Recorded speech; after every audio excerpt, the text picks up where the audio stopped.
जब हमारे जीवन में किसी चीज की कमी नहीं रहती है, हम औरों से ज्यादा सुखी रहते थे। तब क्या आपने किसी और को बुलाकर अपना सुख बांटा था? तब क्या हमने किसी और को खुशी और सुख देने का प्रयास किया नहीं? हमने ऐसा नहीं किया।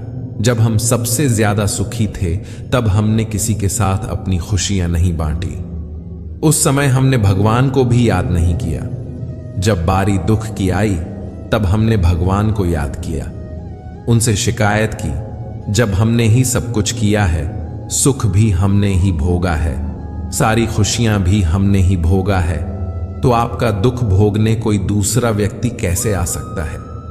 दुख भी आपको ही भोगना पड़ेगा। इंसान का स्वभाव ही कुछ ऐसा है कि सुख में किसी को याद नहीं करता और दुख में सबसे ज्यादा भगवान को याद करता है। हम चाहे जितने भी बड़े क्यों ना बन जाएं, इंसान को अपना वास्तविक स्वभाव नहीं भूलना चाहिए, जो भगवान ने हर इंसान को दिया है। जब तक हमें दुख का पता नहीं चलेगा, तब तक हमें सुख का अनुभव नहीं हो सकता। हम जान ही नहीं सकते सुख कैसा होता है। हमें मिलने वाले सुख या दुख का कारण भगवान नहीं, अपितु हम ही हैं। हमारे कर्म ही हमें सुख दुख देते हैं। कर्म सकाम व निष्काम होते हैं। सकाम कर्म यानी ऐसे कर्म जिनके बदले में हम कुछ भौतिक सुख सुविधाएं चाहते हैं। ऐसे कर्मों का फल सुख दुख के रूप में मिलता है। निष्काम कर्म वह है जिनके बदले हम केवल भगवान को प्राप्त करना चाहते हैं। ऐसे कर्मों का फल भगवत प्राप्ति के रूप में मिलता है। अब बात आती है कि ज्यादा पूजा पाठ करने वाले ही दुखी क्यों रहते हैं। इसका सीधा सा उत्तर यह है कि ज्यादा पूजा पाठ करने वाला भक्ति के स्वरूप को नहीं समझने के कारण पूजा पाठ तो करता है, लेकिन वह अनजाने में सकाम पूजा ही करता है, जिसका फल उसे सुख दुख के रूप में ही मिलता है। ज्यादा पूजा पाठ करने वाला बेशक ज्यादा पूजा पाठ व भक्ति करता हुआ नजर आता है, लेकिन वह कर्मकांड को ठीक से नहीं करना जानता है। ऐसे में गलती पर गलती करता जाता है। बेशक वह कहता है कि वह कुआं खोदने की बात करता है, लेकिन असल में वह खाई ही खोद रहा होता है। वह यह तो कहता है कि वह बहुत सारी दुनिया भर की पूजा पाठ या मेहनत कर रहा है, लेकिन असल में तो वह अपनी मेहनत बेकार ही कर रहा होता है। बेशक ऐसा करने में उसका सारा परिश्रम निष्फल चला जाता है। तो एक बात तो यह हुई कि इस काम कर्मों का फल सुख या दुख के रूप में मिलता है।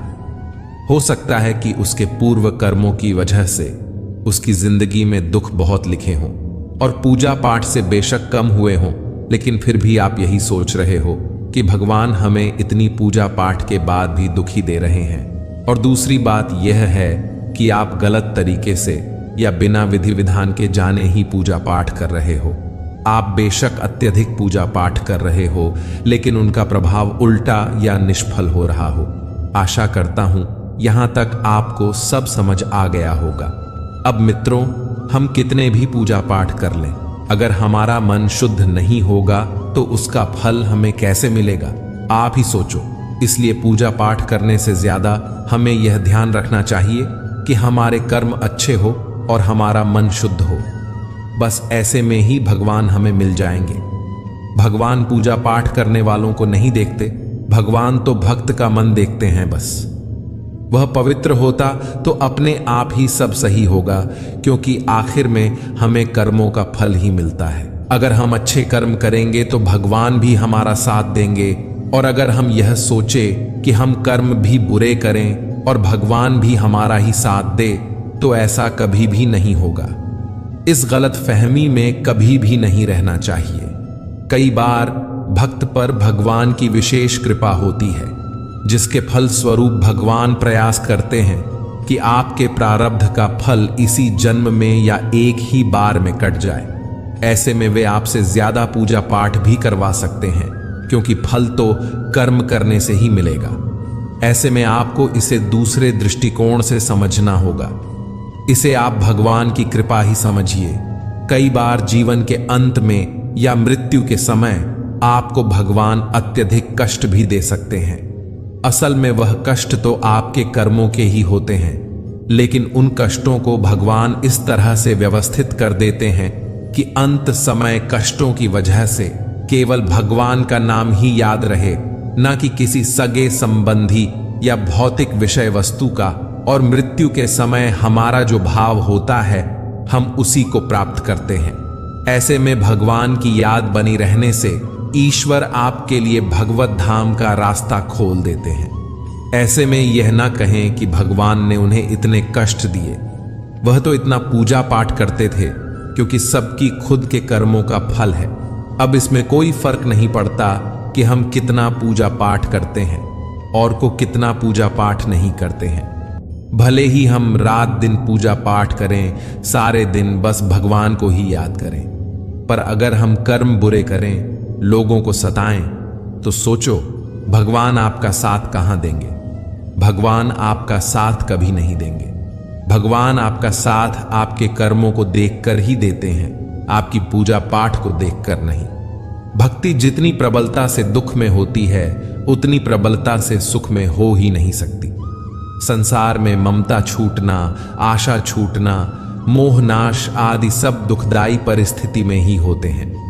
सुख में तो ममता, आशा, मोह, कामनाएं आदि केवल बढ़ते हैं और हम भगवान से विमुख ही होते हैं। जो सच्चे मन से भगवान में लगना चाहते हैं, उनका निज अनुभव है कि सुख भक्ति में बाधक है, क्योंकि सुख में भगवान याद नहीं आते। इसलिए दुख बड़ी कृपा से मिलते हैं, क्योंकि दुख भक्ति में अत्यंत सहायक है। माता कुंती ने भगवान से इसीलिए वरदान में दुख मांगे थे। अतः जिनके जीवन में भक्ति होती है, अधिकतर उनके जीवन में दुख भी होता है। परंतु इसका अर्थ यह नहीं कि हम दुखों के डर से भक्ति ही ना करें।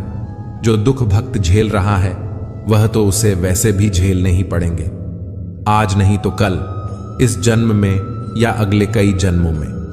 भगवान कोई नए दुख अपने पास निर्माण करके तो देते नहीं, बल्कि भक्ति करने से वे बड़े बड़े भयंकर दुख भी छोटे रूप में सहज ही पार हो जाते हैं। सच्चा भक्त तो दुखों से दुखी होता ही नहीं।